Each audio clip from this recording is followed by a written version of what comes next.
I am billionaire, I am billionaire, I am billionaire. Thank you universe, thank you universe, thank you universe. మనం ఈరోజు మళ్ళీ చూద్దామండి numerology గురించి. ఇప్పుడు మళ్ళీ రీసెంట్లీ చాహల్ గారి యొక్క విడాకులు అండి. అది అనుకోకుండా సార్ గారికి ఈ 2025లో బ్రేకప్ అయినారండి. బ్యాడ్ లక్, దానికి మనం ఏం చేయలేమండి.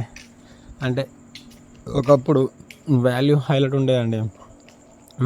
పెళ్ళి అనేది స్వర్గంలో నిర్ణయించారు అనేటోళ్ళు. కానీ ఇప్పుడు అనుకోని కారణాల ద్వారా కొంచెం పెళ్లి పెటాకులు అవుతున్నాయండి.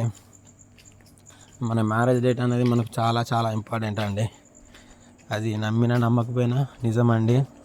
మళ్ళీ మన యొక్క డేటు అనేది కంపల్సరీ, అంటే ఒక వ్యక్తి పుట్టిన తేదీ, నెల, సంవత్సరం అనేది మళ్ళీ అతనికి 9 నెలల తర్వాత మళ్ళీ సేమ్ వస్తుందండి. మీరు నమ్మినా నమ్మకపోయినా మళ్ళీ అందులో 2 months అనేటివి చాలా చాలా అదృష్టమైనవండి. అంటే ఆ పర్సన్కు డేట్ ఆఫ్ బర్త్కు ఆ 2 నెలలు వచ్చినప్పుడు కథం మస్తు మనీ రావడం, వెహికల్స్, ల్యాండ్స్ కొనడం అలాంటివి జరుగుతాయండి. ఇది మేము చాలా చూసామండి.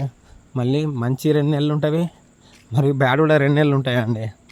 అందులో ఆ పర్సన్కి ఎఫెక్ట్ అయినప్పుడు కథం ఇక బ్యాడ్ టైంలో కొన్ని అనుకోని సంఘటనలు జరిగి వాళ్ళు విడిపోవడానికి ఆస్కారం ఉంటుందండి. ఇది నిజం, మేము చూసామండి న్యూమరాలజీ ద్వారా.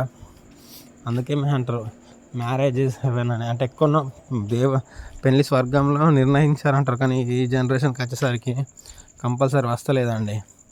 ఎందుకంటే వీళ్ళు ఇప్పుడున్న జనరేషన్ ఎప్పుడు పడితే ఇప్పుడు మ్యారేజ్ చేసుకుంటారు, మళ్ళీ ఎప్పుడు పడితే అప్పుడు విడాకులు.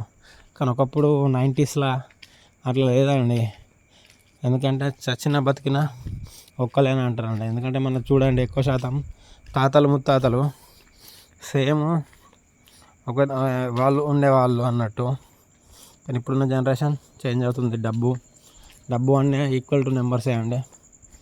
అందుకోసం ప్రతి ఒక్కరు జాగ్రత్తగా ఉండాలండి. మ్యారేజ్ అనేది చాలా చాలా గొప్పది. మ్యారేజ్ వల్ల ఆ పెళ్ళి కోసం చనిపోయిన వాళ్ళు ఉన్నారు, పెళ్ళికి చేసుకున్న తర్వాత 1 month 2 monthsలో కూడా చనిపోయిన వాళ్ళు ఉన్నారు, పెళ్లి కూతురు పెళ్లి కొడుకు. అది అందుకోసమే మనం కొంచెం జాగ్రత్తగా ఉండాలండి.